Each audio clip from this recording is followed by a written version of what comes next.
एक बार एक राजा गौतम बुद्ध के पास आया। बुद्ध के आश्रम में बहुत भीड़ थी। राजा ने आग्रह किया कि वह एकांत में उनसे कुछ कहना चाहता है। बुद्ध बोले, मूंदो नयन कतहु को नाही, अर्थात सर्वत्र एकांत है, यहीं बोलो। राजा ने कहा कि मैं संन्यास लेना चाहता हूं। यह सुनकर बुद्ध थोड़ा गंभीर हो गए। वे बोले कि तुम्हें संन्यास्त होने के लिए दीक्षा देने के पहले मेरी एक शर्त का पालन करना होगा। राजा ने आश्वस्त करते हुए कहा कि जब दीक्षा लेनी है और संन्यास्त होना ही है तो सब शर्तें मंजूर हैं।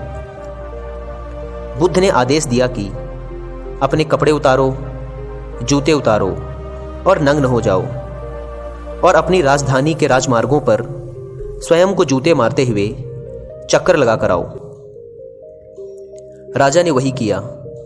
वह नग्न होकर स्वयं को जूते मारता हुआ राजधानी की सड़कों पर दौड़ने लगा। उसके चले जाने पर शिष्यों ने बुद्ध से कहा कि जब हम दीक्षा लेने आए थे तब तो आपने ऐसी कठोर शर्त नहीं लगाई थी। आप तो स्वयं करुणावतार हैं, फिर राजा के साथ ऐसा कठोर व्यवहार क्यों? बुद्ध बोले, जब तुम लोग संन्यास लेने आए थे तो तुम्हारे अहंकार बहुत बड़े नहीं थे, इसलिए तुमसे द्वार द्वार भिक्षा मंगवाकर ही काम बन गया था।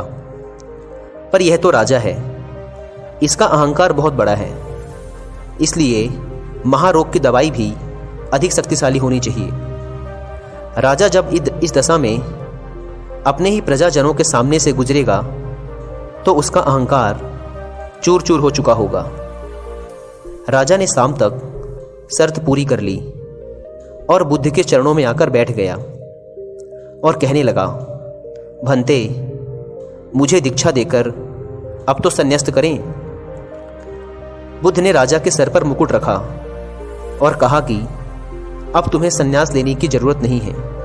जाओ और स्वामी भाव छोड़कर सेवक भाव से राज्य करो। अब तुम एक राजा नहीं बल्कि राजश्री हो चुके हो।